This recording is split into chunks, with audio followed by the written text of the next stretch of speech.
les papas, les trans, la pédocriminalité, la violence sur les enfants. Avez-vous remarqué à quel point notre tolérance sur ces choses qui pourtant, il y a quelques années encore étaient intolérables, est en train de diminuer? Pourquoi cela arrive? Comment cela se passe? Qui en profite ou bien qui orchestre tout ça? Restez jusqu'à la fin, vous découvrirez comment vos enfants en sont la cible.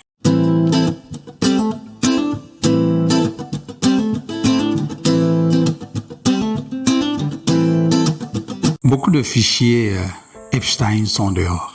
On parle d'Epstein, mais avant Epstein, au Cameroun, on a eu bébé Matisse, on a eu plein de petits-enfants et dernièrement encore, il me semble, une jeune fille, je ne sais plus pas comment elle s'appelle, qui a subi des choses atroces.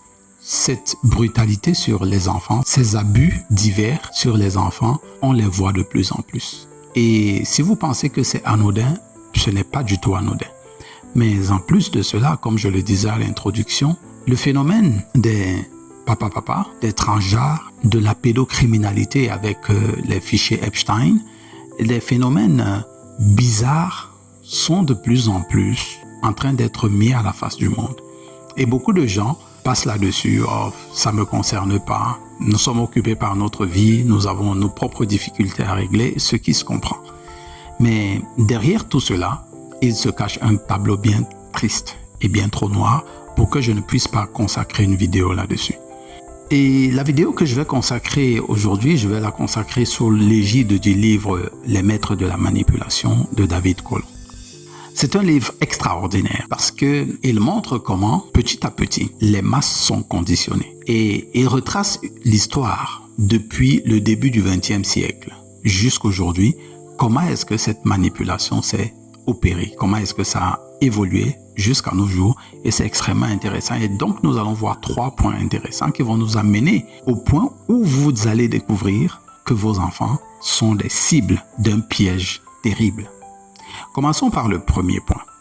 Nous sommes le 20 avril 1914 et il y a une révolte qui gronde quelque part aux États-Unis. Et la révolte, c'est une grève des ouvriers. Et cette grève des ouvriers est tellement intense que John D. Rockefeller demande que soit pris d'assaut la zone où les ouvriers étaient en train de mener grève. La police a donc tiré à vue sur les groupes de manifestants et quelques-uns en sont morts. Ce qui a bien sûr dégradé gravement non seulement cette compagnie parce que c'est une compagnie pétrolière, mais en plus grévé énormément l'image de John D. Rockefeller. Il faut donc trouver une solution à cela, non seulement faire reprendre son business, ensuite laver son image. Et pour cela, il va recruter un gars qui s'appelle Ivy Lee. Après que John D. Rockefeller Jr. l'ait donc recruté, Poison Ivy se met dans une grande campagne de nettoyage de l'image de John D. Rockefeller et de ses sociétés. Il passe des campagnes, il passe des messages à la radio, il crée des chansons pour nettoyer l'image de John D. Rockefeller. L'affaire n'est pas anodine et tellement cette affaire avait fait les choux gras de la presse à cette époque qu'il y a une commission sénatoriale qui arrive. Et observez très bien ce qui sera dit, ce que ce cher Ivy Lee a dit lors de cette commission sénatoriale, à la page 15 du livre « Les maîtres de la manipulation ». Au président de la commission d'enquête du Sénat, qui lui demande s'il est là pour donner toute la vérité sur la grève, il répond « Oui, la vérité telle que les opérateurs, c'est-à-dire ses clients, l'ont vue. J'étais là pour les aider à plaider leur cause. » Donc, à ses yeux, toute vérité est relative et sa seule obligation éthique consiste à indiquer au nom de qui il s'exprime. Il n'y a pas de fait, seulement des interprétations. Même devant la commission sénatoriale, il dit que son travail, c'est de blanchir son client, celui qu'il a recruté. Quels sont les résultats? Eh bien, les résultats, c'est qu'il a conditionné les masses, il a conditionné les faits de façon à ce qu'ils puissent s'accorder avec la vision de son client.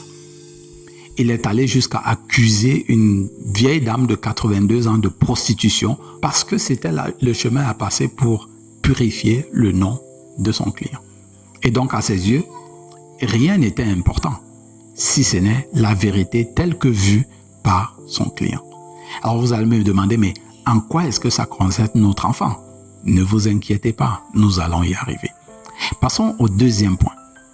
Le deuxième point ici, et je l'ai déjà souligné dans une vidéo précédente, c'est celui de la manipulation psychologique de masse. Nous l'avons vu avec le livre Propaganda, dont j'ai déjà fait la vidéo qui s'affiche quelque part. Allez regarder cette vidéo si vous ne l'avez pas encore vue. Mais on va revenir sur ce point et une fois de plus, on va encore faire un peu d'histoire. On est en 1924 avec Edward Bernays. Edward Bernays est le neveu de Sigmund Freud. Et il est donc recruté pour la campagne présidentielle de Coleridge. Coleridge est en train de faire sa campagne et il a appris que Edward Bernays est ce qu'on appelle entre guillemets quelqu'un qui est dans les relations publiques. Alors ça, c'était l'époque de la naissance des relations publiques. Et quand il a recruté Skyrocket, Edward Bernays a aidé Coleridge à devenir président des États-Unis. Ayant cela déjà, en 1932, il tente encore le coup. Et cette fois-ci avec Herbert Hoover. À cette époque, Herbert Hoover était contre Roosevelt. Malheureusement, ça n'a pas marché, mais il a affiné sa stratégie. Au point où, en 1928, donc quelques années, il avait déjà écrit un livre et ce livre était intitulé Propaganda. Mais le plus important dans cela, c'est que quelles sont les méthodes que Edward Bernays utilise? Eh bien, il utilise des méthodes de psychanalyse des masses. Pour le bien de qui? Edward Bernays a travaillé pour les politiciens, les commerçants. Parce qu'il leur faisait croire et il faisait entrer, ou du moins, il développait la thèse auprès de ces élites que les masses sont incapables de bien juger les affaires publiques. Donc, il faut faire quelque chose. D'ailleurs, laissons David Colomb encore parler de cela. Commençons à la page 60 et écoutons-le raconter une magnifique histoire. En mars 1951, le nouveau président du Guatemala, Jacob Arbenz Guzman, désireux de libérer son peuple de sa dépendance vis-à-vis des États-Unis, engage une réforme agraire qui se traduit par la redistribution à des familles pauvres de 600 000 hectares, dont le tiers au détriment de United Fruit. United Fruit, une société américaine. Aux yeux de Edward Bernays, ce n'est rien de moins qu'une révolution communiste qui se profile. Il met en œuvre un plan de communication reposant sur des tactiques empruntées à la guerre psychologique pour créer dans l'opinion américaine une atmosphère hostile au gouvernement du Guatemala. Son travail, c'est de trouver des stratégies pour pousser la masse américaine à être hostile à ce gouvernement guatémaltèque. Et résultat des courses, finalement, la CIA intervient au Guatemala, renverse le président et cela passe crème parmi la population américaine. Et donc, au vu de ces résultats et bien d'autres qui sont cités dans ce livre, voici la thèse donc que finalement Edward Bernays fait accepter dans le milieu politique. À la page 279, voici ce qu'il dit. La manipulation consciente, intelligente des opinions et des habitudes organisées des masses joue un rôle important dans une société démocratique. Ceux qui manipulent ce mécanisme social imperceptible forment un gouvernement invisible qui dirige véritablement le pays. Nous sommes pour une large part gouvernés par des hommes dont nous ignorons tout, qui modèlent nos esprits, forgent nos goûts, nous soufflent nos idées. Voilà à quoi au résultat qu'ils voulaient atteindre, pour que nos goûts, nos idées et nos décisions puissent nous être insufflés par une petite élite loin de chez nous. Est-ce que vous commencez à comprendre pourquoi, petit à petit, notre tolérance vis-à-vis de ces choses macabres, de ces choses hideuses, commence à baisser? Cela établit chez les politiciens le leitmotiv qu'il faut absolument gouverner par l'influence de l'inconscient des masses. Il faut les influencer inconsciemment parce qu'eux-mêmes, en fait, ils sont incapables de réflexion. Et ça, comment est-ce qu'une fois de plus, ça atteint vos enfants? Ne vous inquiétez pas, c'est ici maintenant que nous allons répondre à cette question avec le troisième point qui, lui, va tout éclairer. quittons en 1950 et venons en 2007. Le Graal de la persuasion a été décerné à Mark Zuckerberg et Facebook. Parce que Mark Zuckerberg et Facebook utilisent 3 choses particulières. Premièrement, la répétition. Déjà, de plus en plus, vous voyez les images de violence sur les enfants pour que vous puissiez commencer à vous habituer à l'idée de la violence sur les enfants et d'abaisser votre tolérance. C'est la raison pour laquelle les fichiers Epstein sortent et on a les bébés Matisse, tous ces enfants qui déferlent dans l'actualité pour que votre tolérance commence à baisser. Vous vous dites que ça ne marche pas? Laissons continuer. Ensuite, il y a une tactique scientifique, les tests AB, c'est-à-dire que on peut tester telle formule et telle autre. Pendant une certaine période de temps, on teste telle formule et telle autre pendant une certaine période de temps et on voit ce qui marche. Et les tests AB fonctionnent à merveille. D'ailleurs, beaucoup de YouTubeurs aujourd'hui l'utilisent. La 3e tactique, c'est la tactique psychologique. Et cette tactique psychologique de nos émotions, elle se voit très simplement. Avez-vous déjà cliqué sur, je ne sais pas, un bijou, n'importe quoi que vous êtes en train de chercher sur Internet et quelque temps après, vous vous rendez compte que vous ne faites que voir ce bijou dans votre fil d'actualité, je ne sais pas, sur Facebook ou bien sur YouTube. Et oui, l'algorithme a lu ou bien a établi votre profil psychologique émotionnel. Mais cela pour des raisons bien précises, parce que on cherche à ce que votre libre arbitre s'arrête quelque part. Laissons David Colon continuer à nous raconter cette histoire, et cette fois-ci à la page 283. Et n'oubliez pas que nous sommes en 2007, et aujourd'hui, les choses dont je vous parle, nous sommes en 2026, mais elles ont été établies en 2007. Donc, les gars ont le temps. Écoutez bien ce qu'il dit. Les techniques de persuasion modernes reposent presque systématiquement sur les dispositifs qui abolissent le libre arbitre, annihilent le jugement personnel et soumettent à leur insu les individus à la volonté des maîtres de la manipulation ou de leurs commanditaires. Si la rhétorique était un art libéral, la persuasion moderne en est, à n'en pas douter, un art illibéral.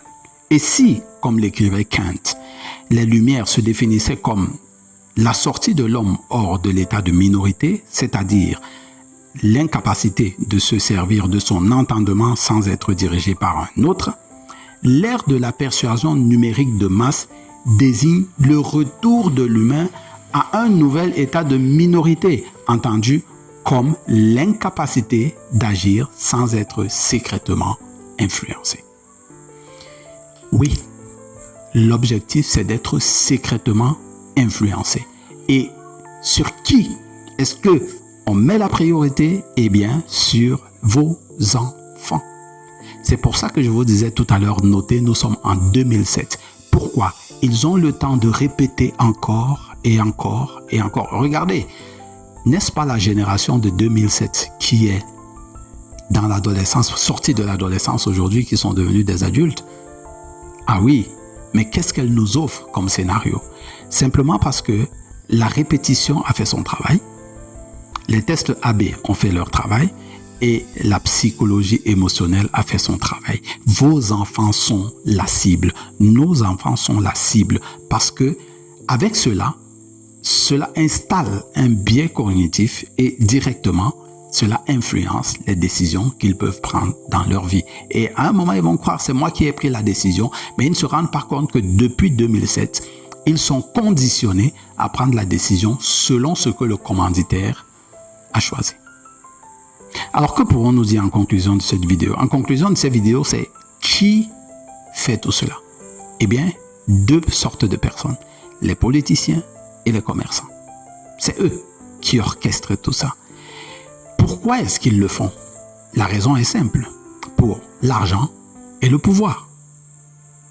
Parce que plus vous leur donnez vos décisions, plus cela augmente leur argent, plus cela augmente leur pouvoir. Troisièmement, comment ils font? Eh bien, ils vous permettent de relativiser la vérité, d'abaisser votre niveau de tolérance, de commencer à tolérer les bébés Matisse, les fichiers Epstein et tout le reste que vous connaissez. Mais comme je vous le disais, la cible principale, ce sont les enfants. Parce qu'au fur et à mesure que le temps passe, vos enfants commencent à infléchir dans leurs décisions, à tolérer les papa, les maman, les transgenres, etc., etc. Et aujourd'hui, vous vous rendez compte que vous ne pouvez pas... Il est très difficile, disons-le comme ça, de désavouer son enfant parce qu'il est devenu papa ou maman.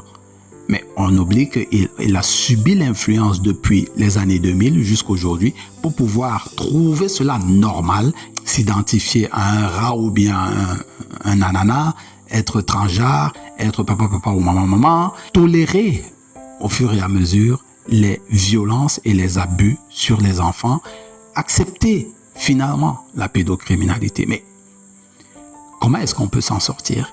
Quelle est la chose qu'on peut faire pour dévier ce système, pour déjouer ce système? C'est très simple. L'éducation. Et pour cela, je fais des vidéos comme celle-ci et je fais des résumés de livres comme le livre Les Maîtres de la Manipulation dont j'ai fait le résumé PDF complet. Vous pouvez le trouver dans la boutique, vous cliquez, vous allez vous informer et vous faites comprendre à vos enfants où sont les dangers. J'espère que vous avez apprécié cette vidéo. Si vous avez des questions, posez-les en commentaire. Si vous avez des contradictions, mettez-les en commentaire et partagez aux personnes à qui vous pensez que ce sera nécessaire. Faites un petit j'aime si c'est bon et n'oubliez pas, c'est l'éducation qui fait la différence entre les hommes. Continuez de vous éduquer, soyez différents. Rendez-vous à la prochaine vidéo.